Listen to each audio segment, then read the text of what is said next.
Om Ajnanatimirandasya Jnananjana Shalakaya Chakshurunmilitam Yena Tasmai Shri Gurave Namaha Shri Chaitanya Manobhishtam Sthapitam Yena Bhutale Swayam Rupa Kadamahyam Dadati Swapadantikam Vandeham Shri Gurun Shri Yuta Padakamalam Shri Gurun Vaishnavamscha Shri Rupam Sagajatam Sagana Raghunathanvitam Tam Sajivam Sadvaitam Savadutam Parijana Sahitam Krishna Chaitanya Devam Shri Radha Krishna Padan Sagana Lalita Shri Vishakhanvitamscha He Krishna Karuna Sindhu Dina Bandho Jagatpate Gopesha Gopika Kanta Radha Kanta Namostute Tapta Kanchana Gaurangi Radhe Vrindavaneshwari Vrishabhano Sute Devi Pranamami Hari Priye Vanchakalpatarubhyascha kripa sindhubhya च पतितानां पावनेभ्यो वैष्णवेभ्यो नमो नमः जय श्री कृष्ण चैतन्य प्रभु नित्यानंद श्री अद्वैत गदाधर श्रीवासादि गौर भक्तवृंद हरे Krishna Krishna Krishna Hare Hare Hare Ram Ram Ram Hare Hare Hare Krishna. So we will continue from where we left, the fifth chapter of Bhagavad Gita, Sloka number 10 onwards. Brahmanādaya karmani sangam tyaktva karoti yah lipyate na sapapena padmapatram mivambasa. One who performs his duty without attachment, surrendering the results unto the Supreme Lord, is unaffected by sinful actions, as the lotus leaf is untouched by water. So very, very nice sloka. One who performs the duty without attachment, surrendering the results unto the Supreme Lord, is unaffected by sinful action. No, the sin comes when we have attachment to the fruits of our activities. The moment we are detached from the fruits of the activities, then the sin will not touch us. And also, how we become detached from fruits of our activities? By offering those results to the Supreme Lord. Right. So, and the example nicely given is the lotus leaf. No, it is not touched by the water, though it is in the water. So, though we are in the material world doing a lot of activities, if we want to be like the lotus feet, lotus leaf, then we have to offer the results in the service of Krishna. Purport: here Brahmani means in Krishna consciousness. The material world is a sum total manifestation of the three modes of material nature, technically called pradhana. So, so pradhana means like this is the sum total of all the material elements.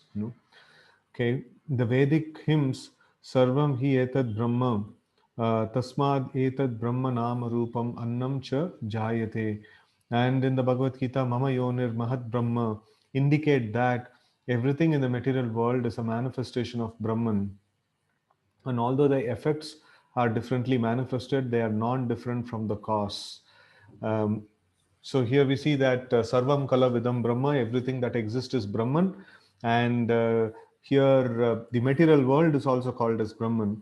So in one sense, Brahman means spirit or spirit, soul, or life, and in Parabrahman means the Supreme Lord. And then we had discussed this aspect. Dravya Brahman means like the Supreme Lord in the form of water, that is Ganges or Yamuna and things like that.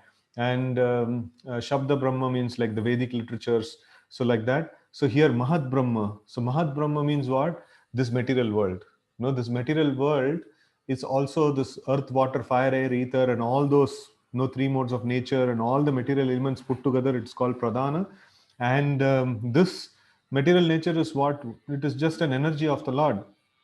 So if it is energy of the Lord, so and it is acting exactly as the Lord would like it to act, so then it is also as good as the Supreme Lord, because the Lord's effect can be seen here. So just like a servant of a master, he is executing something which is being told by the master. No, the servant is going to the bank, and then he's telling that no, this has to be done, this has to be done, and then he is having some authorized checks to execute the transaction there. So he's as good as the master because he's just executing the instruction of the master. So in the same way, this Mahat Brahma means the material world, and that is no that is compared to means everything that exists is the Lord or Lord's energies which are acting exactly according to the instructions of the Lord. So in that way, like everything that exists is Brahman, right? Okay, so although the effects are differently manifested, they are not different from the cause. That's the ultimate cause, is the Supreme Lord. In the Ishopanishad, it is said that everything is related to the Supreme Brahman or Krishna, and thus everything belongs to him only. Only who knows perfectly well that everything belongs to Krishna, that he is the proprietor of everything, and that therefore everything is engaged in service of the Lord, naturally has nothing to do with the results of his activities, whether virtuous or sinful. So this is very nice. Now, when we engage in the service of the Lord, sometimes there also we start seeing, oh, this is a success and this is a failure and things like that. So, but actually speaking, success and failure belongs to the Lord. Our glory is that we have engaged in service of the Lord. So that is our glory. Now, what is the mercy of the Lord? It is not that when we do our service, no, we become successful in executing it. That is a mercy. No, mercy is that we have been engaged in service. That is mercy. And success and failure, that belongs to the Lord. So if it comes, success comes, the Lord is the enjoyer, and the failure comes, it is by the will of the Lord. So he just wanted it. So in that way we can actually see that the results always belongs to the Lord. And what is so glorious, for us is to be engaged in a service. No, that is very glorious. Okay. um, So one who knows perfectly well that everything belongs to Krishna, and like he is the proprietor, and then thus everything is engaged in service of the Lord, naturally has nothing to do with the results of his activities, whether virtuous or sinful. Even one's material body, being a gift of Lord for carrying out a particular type of action, can be engaged in Krishna consciousness. It is then beyond contamination by sinful reactions, exactly as the lotus leaf, though remaining in the water, is not wet. The Lord also says in Gita, Mai sarvani karmani sannyasa, resign all work unto me. The conclusion is, that is Krishna. The conclusion is that a person without Krishna consciousness acts according to the concept of material body and senses, but a person in Krishna consciousness acts according to the knowledge that the body is the property of Krishna and should therefore be engaged in the service of Krishna. So this is our no Krishna conscious understanding that this body belongs to Krishna and it should be used in his service, and that is glorious. So whether the service is successful or not, that's a different thing. That's no, we don't mind so much about it. So we have been engaged in service of the Lord. That's important. कायेन मनसा बुद्ध्या केवलैरिन्द्रियैरपि योगिनः कर्म कुर्वन्ति सङ्गं त्यक्त्वात्मशुद्धये. The yogis, abandoning attachment, act with body, mind, intelligence, and even with the senses only for the purpose of purification. Okay, purport. When one acts in Krishna consciousness for the satisfaction of the senses of Krishna, and any action, whether of body, mind, intelligence, or even the senses, is purified of material contamination. There are no material reactions resulting from the activities. Um, There is no material reactions resulting from the activities of a Krishna conscious person.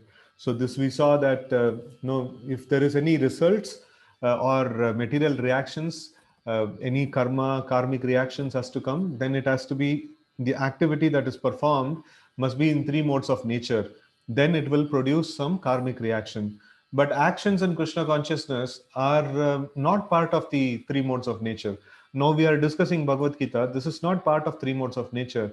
It is completely beyond the modes of nature, and like we will not get any karmic reactions, for the Krishna conscious activities.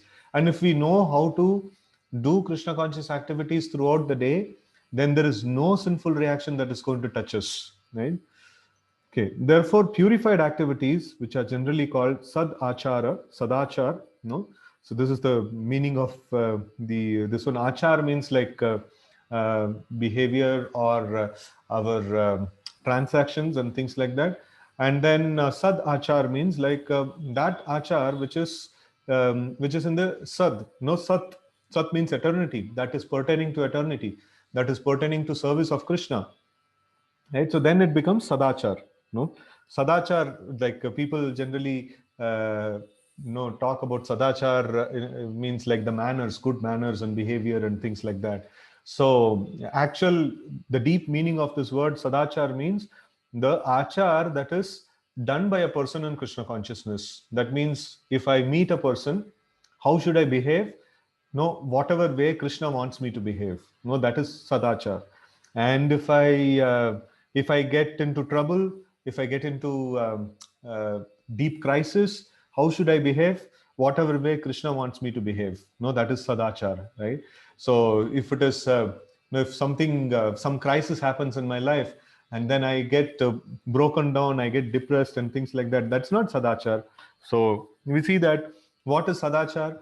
When Gajendra was in crisis, no, he called out to the Lord. He prayed to the Lord. No, oh my Lord, please, no, save me. So this is sadachar. No, when difficulty is there, we should pray to the Lord. No, it's not that we try to handle, or we try to break down and things like that. So that's not. So achar means every transaction that we do, everything that we do in our entire life. That's all achar, and that has to be. If it is sadachar, means as Krishna wants, right? So as Krishna is directing us in Bhagavad Gita. So everything is there in the scriptures.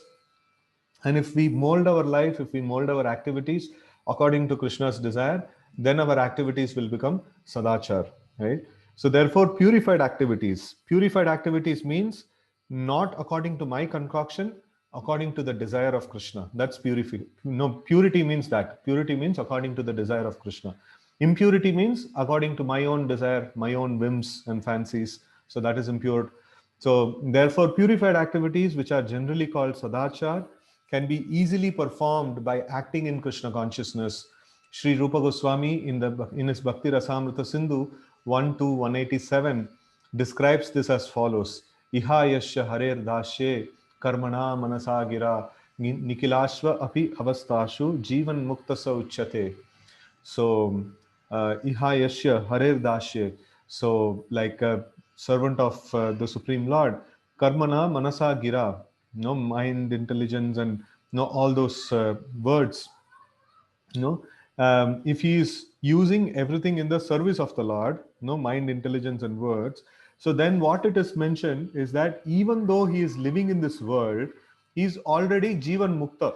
No, he is living in this world, but already he is considered to be Mukta, because no, he is not touched by the three modes of nature. So he just is living in this world. That's all. The moment he leaves his body, he will get back to the spiritual world. It's almost like he has already gone to the spiritual world. No, that's the meaning of this, right? A person acting in Krishna consciousness, or in other words, in the service of Krishna, with his body, mind, intelligence, and words, is a liberated person, even within the material world, although he may be engaged in so many so-called material activities. Right? He has no false ego, for he does not believe that he is the material body, or that he possesses the body. No, so he is very, very clear. Just like when we sit in a vehicle, so we are very clear we are not the vehicle. And sometimes, like if you are traveling in the cab and things like that, we very well know that this is not my vehicle and I am not the vehicle also. So in the same way, we will be able to clearly perceive, when we are thoroughly engaged in Krishna service, we will be able to clearly perceive, I am just like a traveler sitting on this body. I am not this body, and this body doesn't belong to me also, right? So that very clear idea will come. So that is liberated state. So he knows that he is not this body, and that this body does not belong to him. He himself belongs to Krishna, and the body too belongs to Krishna. When he applies everything produced of the body, that is body, mind, intelligence, and intelligence, words, life, wealth, etc., uh, whatever he may have within his possession to Krishna's service, he at once dovetailed with Krishna. He is one with Krishna and is devoid of false ego. That leads one to believe that he is uh, the false ego is the one which leads a person to believe that he is the body. But then by dovetailing everything in Krishna's service, no, a Krishna conscious person goes beyond these things, and he becomes almost one with the Supreme Lord. How it is one with the Supreme Lord? Whatever the Lord desires, the servant does. No, that's the oneness. No, there is no two. No, do mat nahi hai udhar. Like no, there is only one. This one. There is only one desire. That is Lord's desire. So I don't have my desire acting on there. So I'm just facilitating or going with the desire of the Lord. Right. So this is perfect stage of Krishna consciousness. Okay, text 12.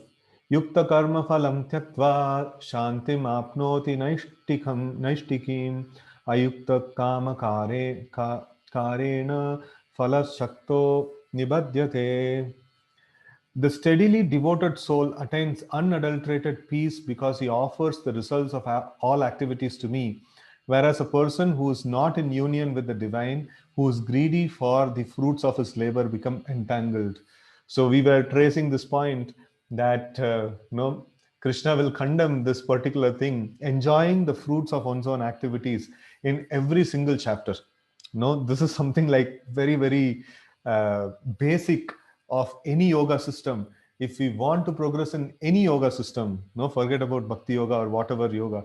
If we want to progress in any yoga system, the basic thing is we cannot be attached to the fruits of our labor. We cannot be attached to the fruits of whatever we have been able to produce. So if we are attached to it, then finished. We are out of the yoga system. No, so we have to.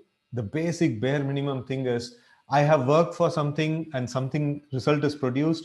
Okay, know who am I? I am a servant of the Lord, and the results have to be offered to the Lord. It belongs to Him rightfully.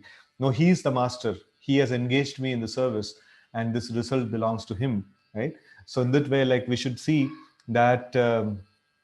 No, we should always be. That's why in ISKCON, no, always we address each other as Prabhu, and no, talk about oneself as Das, oneself as a servant, and then the like others as Prabhu. Prabhu means like master, so that no, we keep this consciousness that I am just a servant, and whatever I am doing, it doesn't belong to me. The results belongs to the master, right? So that way, like no, we pass on the results to the higher like to our spiritual master, and in that way, like it goes to the supreme Lord. So this helps us in so many ways. Attachment to the fruits of the labor. Here in this particular sloka, it talks about it causes entanglement. In some other place, we will see it causes misery and pain. It causes anxiety. So many things, so many problems are there attached with the fruits of our labor. It just simply has to be passed on, to the Supreme Lord. Okay, purport. The difference between a person in Krishna consciousness and a person in bodily consciousness is that the former is attached to Krishna, whereas the latter is attached to the results of his activities. The person who is attached to Krishna and works for him only is certainly a liberated person, and he has no anxiety over the results of his work.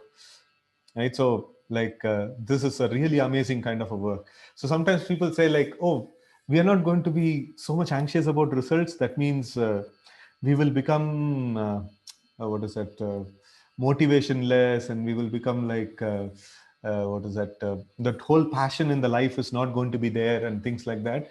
So actually the problem is we have attached our passion, we have attached our enthusiasm to the results, all this while. And right from the childhood, we have been trained in this way, and the whole world is running in this way, like results, results, results, results. So, but actually speaking, what? No, the actual result is that we have to be engaged in service of the Lord. That is the actual result we should be worried about, not the result, the fruits that are produced by the work. That is not ours. No, we should never be attached to it. And unfortunately, the material world, people don't know this one, and this is the source of all problem. No, I did this thing. No, why did the other person do like this? No, let anybody do anything they want. No, what is my problem? My problem is I have to be engaged in service, and I have to be engaged in whatever is my duty is. And it is immaterial whether anybody acts in proper way or not in a proper way. It's up to them. No, it is their duty. Why should I worry about somebody else's duty? So it just relieves one from so many problems. You go to any person in the material world, no, everyone is distressed, and you ask them what is the distress. It will be basically based on why somebody else is not doing their job properly. No, that will be the basic distress that they will have. And if we just focus on, no, I am a person and I have certain roles and responsibilities, and like God given responsibilities, and I have to fulfill them. And how well I am doing that. If I just stop with that, I'll be the happiest person in the world. No, I'll improve my work very nicely. I'll improve my service to the Lord and to the other responsibilities that are given to me. No, I'll be very, no, I'll progress very nicely. And then the results, no, it is only cause of misery. It's only cause of misery. And sometimes the good result comes, we'll become very happy. Oh, I've got some good result. But then that is also another form of suffering. No, the moment the next bad result comes, it only increases the suffering. No, I was successful and now again I am a failure. So it's like, no, it's success and failure is not based on the results. Success and failure is based on the engagement in Krishna's service. If we see in that sense, no, Srila Prabhupada was, no, he got the order to spread Krishna consciousness movement all over the world, and he was when he was back in his Grahastha days, for many years he tried so many things. He tried to assist various of his god brothers. It didn't work out, and then he tried to create an organization called League of Devotees in Jhansi. So there, it was a utter failure. No, it was complete failure. And Bhagavad Gita, what we are reading now. So Prabhupada wrote first time in back in his Grahastha days, and his wife sold the manuscripts in old paper shop, and she took money and she bought tea for this one for home. No, she thought like, no, this is all useless paper. This guy keeps on writing something, and she just sold all the things. And you can imagine, like for one time reading only, we are having so much of difficulty. Prabhupada wrote all of it, and then his wife just takes and sells it off. And then second time when he wrote the whole thing, in the West, he had already gone to the West, and somebody came and stole off his typewriter, his manuscripts, and everything. So second time was also gone. And what we are reading now is Prabhupada wrote, after his 70 years, third attempt of writing Bhagavad Gita. He could have told that, oh, no, this is all failure. Everything is failure in my life. No, everything is going off. No, Prabhupada was like very clear. I have been engaged in the service of the Lord, and I have to be like focused in the service of the Lord. Whether result comes as success or failure, whatever instruction is given by my spiritual master, I will keep on trying to execute it. He never even once broke down saying that, oh, no, he never even once got depressed. Right? So he was completely Krishna conscious. This is the meaning of being Krishna conscious. Very strong, very strong. So this is very important, that Krishna can do anything and everything, and everything that happens is by the will of Krishna, whether success or failure. And we should feel ourselves fortunate for being engaged in the service of the Lord. So that is more important, right? So here it's very nicely put. This is one basic, very important learning that we can take, and this is the bare minimum that we can get from Bhagavad Gita, that to be detached from the results of our actions, right? So here we see the person who is attached to Krishna and works for him only is certainly liberated person. So the moment we give up attachment to the results, we will become liberated. And he has no anxiety over the results of his work. In the Bhagavatam, the cause of anxiety over the results of an activity is explained as being one's functioning in the conception of duality. This is without knowledge of the absolute truth. Krishna is the supreme absolute truth, the personality of Godhead. In Krishna consciousness, there is no duality. All that exists is a product of Krishna's energy, and Krishna is all good. So, as we were discussing in terms of result, so whether in my service I get success or failure, so it's all good. Why? Because nobody can say no, or nothing can fail without the sanction of the Lord, right? So Vijay Prabhu, like in last week's class, he was mentioning that when we are trying to distribute books, so nobody can say no to us without sanction of Krishna. So if somebody is telling no to us, no, it's sanction of Krishna, and we are getting Krishna's response. And anything that comes from Krishna is so sweet, so nice. We should be eager to have it. So in that way, like, it is all good. It's everything is Krishna's decision and it's all good. So my anxiety is that I should be engaged in service of Krishna. Okay, therefore, activities in Krishna consciousness are on the absolute plane. They are transcendental and have no material effect. One is therefore filled with peace in Krishna consciousness. But one who is entangled in profit calculation for sense gratification cannot have that peace. That is the secret of Krishna consciousness. Realization that there is no existence beside Krishna is the platform of peace and fearlessness. Okay, so text 13. सर्वकर्माणि मनसा संन्यस्यास्ते सुखं वशी नवद्वारे पुरे देहि नैव कुर्वन्न कारयन्. Okay. When the embodied living being controls his nature and mentally renounces all action, he resides happily in the city of nine gates, the material body, neither working nor causing work to be done. Right? So, if you have to live happily in the city of nine gates, why nine gates? It is having the nine holes. So, two eyes, two ears, and then two nostrils become six, and then seven is the mouth, and then eight and nine is the anus and the rectum. So this is called the city of nine gates. And this, here, if somebody is like giving up, renounces all action. This is also something by now in the 5th chapter we are in. So we must be clear what is this renunciation. Renunciation means what? Krishna very clearly says renunciation means not giving up the action. So renunciation means doing the action, whatever is necessary, but not attached to the results of the action. That is called renunciation of the action. So it's not that like I'm renounced means I will not do any action at all. I'll just sit in some corner. No. So I'm doing all the actions that are necessary, but I'm renounced. No, that means I don't have attachment to the results that is being produced by the action. So then I am renounced. So, but if I'm attached to the results that is produced, then I'm not renounced, and it is the cause of pain. There is a lot of pain that is involved in that. So here we see that a person is who's not attached to the results of the action. So he is neither working nor causing work to be done, right? So for example, if a boss is having a servant and he's telling that no, you go and do this job and come, and he goes and does the job and comes. So he is neither working nor causing the work to be done. How? So the servant, why did he do that? What is the cause of this one? Because the boss told him to do. So okay, so he's not cause of the work. And who has worked? Actually, the work may have been done by the servant, but it is actually on the order of the master. So actually, the work is done by the master, right?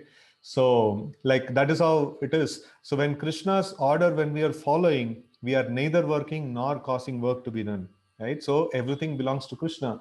So the work done, the credit goes to Krishna, and the cause is also Krishna, right? So in that way, it becomes. Okay, purport. The embodied soul lives in the city of nine gates. The activities of the body, or the figurative city of the body, are conducted automatically by its particular modes of nature. So we have studied this prakrite kriyamanani gunai karmani sarvasah, right? So like the material nature is actually functioning, and like that is what is doing everything. Now, for example, if we are in a particular situation, how we will react, that is depending on the modes of nature.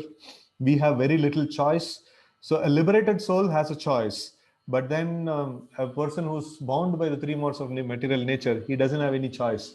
He will just act as the modes of nature is dictating. There is no way that he can control. So people, many times people say, when new people, when they commit any mistake, they say that no, hereafter I'll not do this thing. So I generally say that it is not possible for you. So because modes of nature will dictate and you will do it. So you have to come above the modes of nature by engaged in the service of the Lord. So that is when we will be able to master the modes of nature. That's why a sannyasi or a transcendentalist is called as a Goswami, because he can say that I will do this, I will not do this. That makes some sense. So but a person in this world, if we say that no, I will not act in this way, I will not behave in this way in the future, we can only laugh at that, because they cannot control, because they are completely controlled by modes of nature. So one has to act in Krishna consciousness to gain this control over himself, right? Okay. So the soul, although subjecting himself to the conditions of the body, can be beyond those conditions if he so desires. Owing only to forgetfulness of his superior nature, he identifies with the material body and therefore suffers. By Krishna consciousness, he can revive his real position and thus come out of his embodiment. Therefore, when one takes to Krishna consciousness, one at once becomes completely aloof of bodily activities. In such a controlled life, in which his deliberations are changed, he lives happily within the city of nine gates.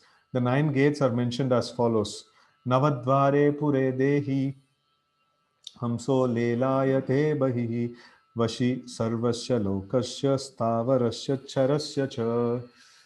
The Supreme Personality of Godhead, who is living within the body of a living entity, is the controller of all living entities all over the universe. The body consists of nine gates, that is, two eyes, two nostrils, two ears, one mouth, the anus, and the genitals. The living entity in his conditioned stage identifies himself with the body, but when he identifies himself with the Lord within himself, and he becomes just as free as the Lord, even while in the body. It's a very, very nice shloka from Shvetashvatara Upanishad. So it says that, no, the Lord as super soul is present within the body, and then this body is there. So we can either identify ourselves as the servant of the Lord, or we can identify ourselves as the, as one with the body. So if we identify ourselves with the body is going to go through so much of transformations, because it's material, and transformation means pain, one change to another. Every transformation means I'm going to lose something, and I'm going to gain something else. So, but this is all like harsha shoka. This is all like happiness and distress. So, happiness for something that I'm getting, and distress for something which I've lost. So, but the spirit soul doesn't need to go through all these material happiness and distress. Materially, both happiness and distress are distress only. So, we have discussed this concept, sometimes, that in material world, happiness means what? uh, like I'm getting something, and like I'm distress means I'm losing something. So sometimes the doctors, they advise the heart patients, or the relatives of the heart patient, that don't give him any happy news or sad news. So both will affect him, because both are actually hurting us. We don't know. So but when our heart becomes weak, that time we will know that no, both are actually affecting us. But then Krishna consciousness is not going to put such an effect. Krishna consciousness is beyond these things. Even in Krishna consciousness, if we are a loser, still it is a matter of happiness. In Krishna consciousness, whether it's success or failure is success only. And in material consciousness, both happiness and distress are distress only, right? So that is the this one. In fact, the topmost happiest situation in Krishna consciousness is considered to be the viraha bhav. That means separation. The feelings of separation from the Lord is considered to be the greatest bliss that is experienced in the Krishna consciousness. So somebody may say, like, feelings of separation, that means it's a failure. So you are no whole life you are dedicating for Krishna, and after all these things you are going to feel separation from Krishna. So, like, no, even there you are not going to meet with Krishna. So it is mentioned that, so there is a great deal of happiness in meeting with Krishna, and there is much more happiness or bliss, the spiritual bliss, in separation from Krishna, right? So that is the mood of Srimati Radharani, right? So we can see that this when we identify ourselves with this material body, so all the happiness and distress that comes is actually distress. And then when we identify ourselves as servant of Krishna, so then we become as liberated as the Lord. The Lord is supremely liberated, and we will also become like that. Therefore, a Krishna conscious person is free from both the outer and inner activities of the material body. Right? So for him, it's like, just like we sit on a vehicle, we sit on a car and travel. So the car is, like processing the fuel, and it's generating the horsepower and so many things. But we don't know anything. If we are not a technical person, we will not know anything. So if we are not even the driver, then we will not know anything at all. We'll just simply sit and go. No, in the same way, like a Krishna conscious person, he will not know anything what the body is doing. It's just happening. Something is happening. This is a mission, and it has to work. It is working. That's all. So he'll just completely oblivious of that. Okay, text 14. Na kartrutvam na karmani lokasya srajati prabhu na karma phala samyogam swabhavastu pravartate. The embodied spirit, master of the city of his body, does not create activities, nor does he induce people to act, nor does he create the fruits of action. All this is enacted by the modes of material nature. Right? So this we saw that prakriti kriyamanani in the same way. Right? So let's see the purport. The living entity, as will be explained in the seventh chapter, is one of the energies or natures of the Supreme Lord, but is distinct from matter, which is another nature called inferior of the Lord. So this is that same 7.4 and 7.5. So Bhumi Rapa Anala Vayo Kammono Buddhirevacha Ahankara Mitiyam Me Binna Prakriti Rashtada Aparyayam Itastu Anyam. So like till now, whatever has been mentioned, this earth, water, fire, air, ether, the matter is apara. And then Prakriti Vidyame Param, what is that? Jiva Bhuta, the living entities. So we, the living entities, are the superior nature, and the material nature is the inferior nature of the Lord. So both of them are nature of the Lord, right? So both of them are energy of the Lord. Somehow, the superior nature, the living entity, has been in contact with material nature since time immemorial. The temporary body or material dwelling place which he obtains in the is the cause of varieties of activities and their resultant reactions.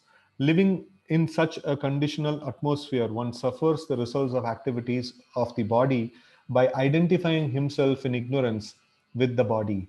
Right. So this is a very deep subject, actually, what we are like now studying. So if we are put in the body of a dog, we will bark. No, how is it that we are barking? Because modes of nature are making us to bark. That's all. Or actually speaking, we are just. It's just like if we are sitting on a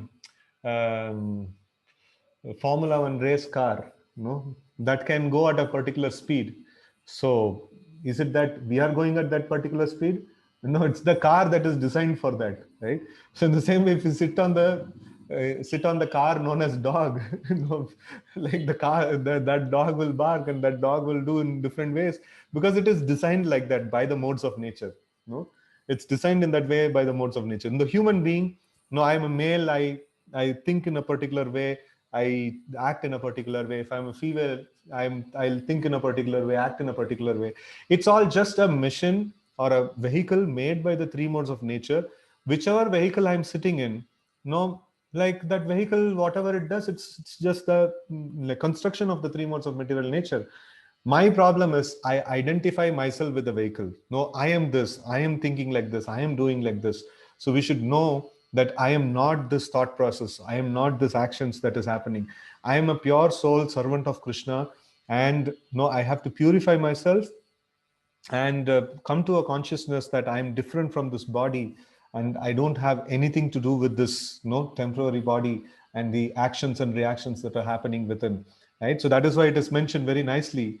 The embodied spirit, master of the city of his body, does not create activities. No, activities are created by the modes of nature.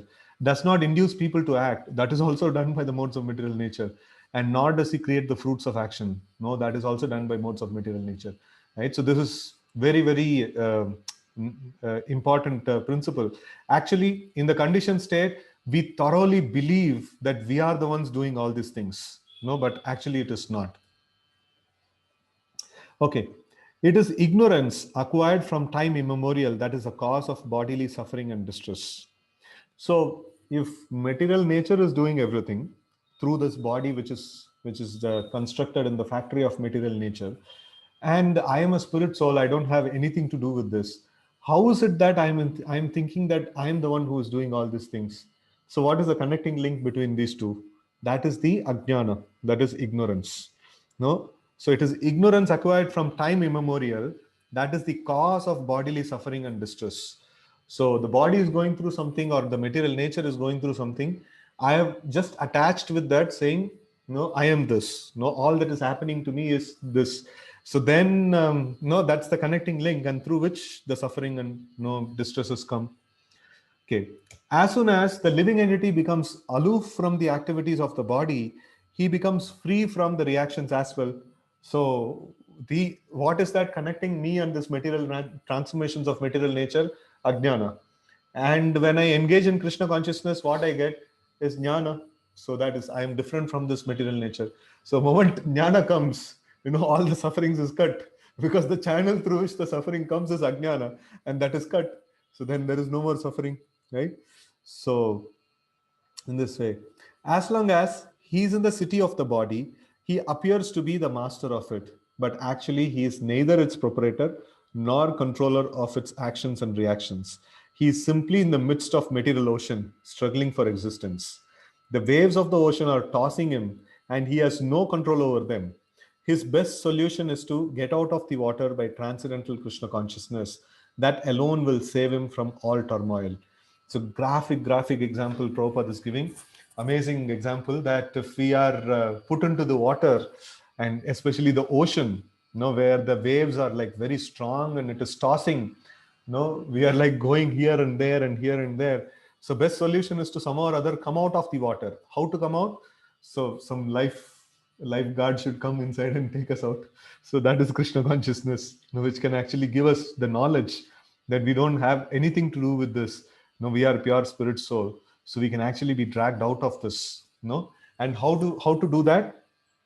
We saw that how does this material nature, how does this modes of nature actually control us? So it controls us through the entity called lust, and that sits in the mind, intelligence, and the senses. And if the mind, intelligence, and senses are engaged in Krishna's service, then we are dragged out of the ocean. So then there is no more tossing. So the mind should always be engaged in service of the Lord, or thoughts of the Lord, or like contemplating on the names of the Lord or pastimes of the Lord. So intelligence should also be used in that way. And senses, the practical ways in which the senses can be utilized. We honor the prasadam of the Lord, we smell the flowers that are offered to the Lord, we taste the tulsi leaves that are offered to the Lord, and then we use our legs to walk to the temple of the Lord. And then in this way, like, we clean the temple of the Lord. So in this way, like, and we should make our home a temple of the Lord. And in this way, like, we can do, our senses becomes completely purified. So because it is not engaged in any action in the three modes of nature, so then, so if we are completely engaging our senses in Krishna consciousness, then we are no more in ajnana, we are completely in Krishna consciousness. And in that way, like, we become pushed out of this, or pulled out of this turbulent ocean of material existence, right? So then we will feel happiness. Okay, text 15. Okay, we will read the other book till then.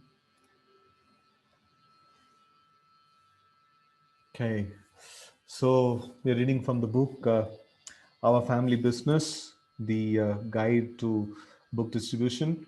So here we are seeing the personal life history of Vaisheshika Prabhu, how he came into Krishna consciousness and what all happened and things like that. So the prelude to this is, in yesterday's session we saw that after reading the Back to Godhead magazine, he was so enthused, and then he found out the nearby temple and he went and joined the temple, and his parents also agreed to it, so he went and joined the temple. And then there, the first service that was given to him was washing the pots, and he was doing it for 3 months. And then one day the temple commander called him up and he told that, so let's will you be interested in doing something which is very dear to Srila Prabhupada? So, and he asked, like, what is that? No, it's like he was thinking that he's going to get a big lottery. He's going to really win something great. And the temple commander told that he has to go out for book distribution, and the whole day and night, he was just thinking about it. So what would book distribution would look like? He was just thinking about that. So now the next section, the best job in the universe. The next day after breakfast, a, a, a jovial Krita Karma handed me a canvas bag full of Back to God magazines a collection can, and a fistful of incense sticks. He then introduced me to my tutor, Bhakta Roberto, a happy-go-lucky devotee who spoke fluent Spanish but only a few words of English, and ushered us out the front door of our cozy temple. Roberto led me on a 15-minute walk north on Valencia Street through the seedy Mission District and into the glamorous downtown business district at Market and Powell, bustling with cable cars, tourists, and shoppers. Standing outside a Woolworths department store, Bhakta Roberto began his work. Wearing a permanent smile, he approached passers-by and methodically offered each a stick of incense. When someone took one, Roberto would hold out his collection can and say in his Latino accent, please to give a donation for the temple. So whenever a charitable person dug into his pocket or her pocket, extracted some change and dropped it into the collection can, Roberto quickly handed the donor a BTG and then said, thank you, and a cheerful Hare Krishna. Nice. So they would hand out incense sticks and ask for donation, and if they give donation, they would give, a book. So after watching for a while, I got the idea. Roberto taught me to fix my mind on how we are helping people to start their journey back to Godhead. He told me that anyone who gave even a penny would get permanent spiritual benefit. Roberto's mood of doing good for others had been passed down to him through the devotees who had learnt it from Srila Prabhupada, who had imbibed it from his own spiritual master. In fact, all the Vaishnavas in the line of devotion are famous for their mood of generosity. Ramanujacharya, for example, in order to give mercy, is known to have publicly distributed his confidential initiation mantra, even though his guru told him that if he did so, he would have to see hell. Shukadev Goswami, even though completely self-realized, spoke the Bhagavatam out of his compassion for others. And Nityananda Prabhu and his associates, the most intimate servants of Lord Chaitanya, went door to door throughout Bengal to distribute Lord Chaitanya's teachings. So sometimes when we discuss Chaitanya Charitamrita, we will discuss this pastimes. So it's very nice. Actually, Sri Chaitanya Mahaprabhu asks all the devotees to go out and give this Krishna consciousness, give the message of Krishna consciousness to everyone. And devotees would go and they would knock, and some people would scold them saying that you people don't have any work. No, why are you simply coming and disturbing us? And no, why don't you take up some job and do something meaningful? So they would have so much of what is that, so much criticism they would face from the people, but then still no, they would continue because that's the order of Sri Chaitanya Mahaprabhu. So this preaching or this book distribution or going and requesting people to take up Krishna consciousness is very purifying, because no, people are going to scold us, people are going to talk so many things on us, and it is going to purify us a lot. This is ego crashing service actually. So in the past, anyone who's interested spiritually, he would go to Gurukul, and even if he's son of a king, he would be made to beg. He has to go to door and beg. And begging means what? Sometimes we get and sometimes we don't get. And sometimes people may even insult us. So that's begging. And that's an essential thing that is required for advancement in Krishna consciousness. And this would happen. And Lord Chaitanya's associates would go door to door and they would say that, why don't you please chant Hare Krishna? No, why don't you take up Krishna consciousness? So they would they would request people like that. So now we have the modern or the current service that is transformed in the form of book distribution by the previous acharyas. They have formulated this, and it's perfectly in line with Lord Chaitanya's instructions. Okay, let's continue. Bhakta Roberto worked with the same big-hearted mood. He would nod at me after someone had taken a magazine and say, Krishna's mercy. I liked Roberto's happy, open-hearted mood. As we became comrades on that windy street, I thought back to only a few months before, when indirectly a devotee had done me the same favor by distributing a Back to Godhead to my friend Richie. Now I was on giving end with an opportunity to pass the favor to someone else. To onlookers at the market and Powell, my newly assumed service might have looked trivial and even lowly. Certainly, my approach was awkward at first. In fact, on the first day, a 30-year-old uh, tie wearing man said to me, "Why don't you get a job?" I immediately thought, I have the best job in the universe, following in the footsteps of my spiritual master and all the great Bhakti masters before him. Right? So, okay, promoted. When we got back to the temple in the evening of the first day, Kritakarma and a few other devotees greeted us enthusiastically at the front door. With his hand on my shoulder, Kritakarma asked me how I liked my new service. From his question, I could understand that I had been given a promotion. About advancing in devotional life, Srila Prabhupada writes the advancement in spiritual life is exactly like advancement in service in a government office. If the superior of the department is satisfied with the service of a particular person, a promotion and increase in pay will automatically come. So, as the Ganges River descends from the spiritual world, passing through the different planets of the universe to sanctify whomever touches her waters, pure devotional service descends through generations of Krishna's unalloyed devotees to cleanse the heart of whomever it touches. Anuttama Das, one of Srila Prabhupada's distinguished disciple and ISKCON's international director of communications, wrote in his 1986 Vyasa Puja offering. So, Vyasa Puja offering, most of you are familiar with that. So, this is Vyasa Puja as the appearance day of Srila Prabhupada or any spiritual master. So, here we see that Vyasa Puja of Srila Prabhupada on 1986. So, that time, no, this devotee Anuttama Das, he wrote this offering. So, what is that? To serve you by becoming a dedicated preacher and servant of your mission is actually the most intimate service to you, Srila Prabhupada. And it is available to all your disciples, grand disciples, and all future generations. It is available to me, and it will be available, uh, it will always be available to me. This is how I realize your smile, your chastisements, your gentleness, guidance, and love. This is how we all can come to know you, come to know you, feel and feel you with us most intimately at every moment.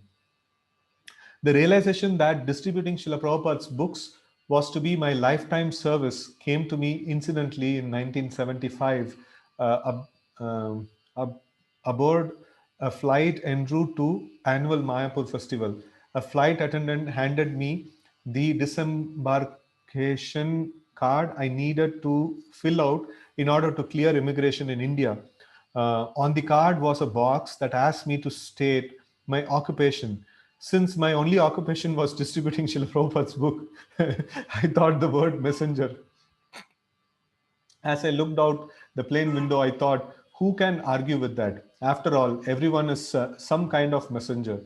Some are professional messengers, like the bicycle couriers who tear down New York City traffic to deliver time sensitive letters to corporate managers. Others, like US portal carriers, earn a living by luggaging and delivering mail. Professional or not, everyone is busy dispatching some kind of message. Politicians, poets, and parrots all have a message to deliver. Krishna himself acted as a messenger of the Pandavas when he pleaded for peace at the Kuru court. Looking down again at the immigration form, I was struck anew by my assumed title, Messenger. I was truly fortunate to be a messenger for my spiritual master, the great general in Lord Chaitanya's Sankirtan movement. My fate could have had me carrying messages for the government or for a corporation run for ill motivated profit. Instead, it seemed officially and by the special mercy of a pure Vaishnava, I was an authorized agent carrying Srimad Bhagavatam, Bhagavad Gita, and Chaitanya Charitamrita, each enhanced with Srila Prabhupada's divine purports and adorned with stunning paintings and opened a window to the spiritual world. Right? So now we will stop here and we'll continue again tomorrow. So there are many devotees who have joined this calling party and then serving in distributing the Srila Prabhupada's books. And our Gopi Prabhu is going every day for book distribution, even to the streets and to the Hanuman temple and distributing. So it's very, very inspiring. Like many devotees are taking part and doing this invaluable service. So Srila Prabhupada will be very, very pleased, by any attempt to do this book distribution. So thank you all very much. Srila Prabhupada ki jai. Srimad Bhagavad Gita ki jai. Srila Prabhupada Book Marathon ki jai. Hare Krishna.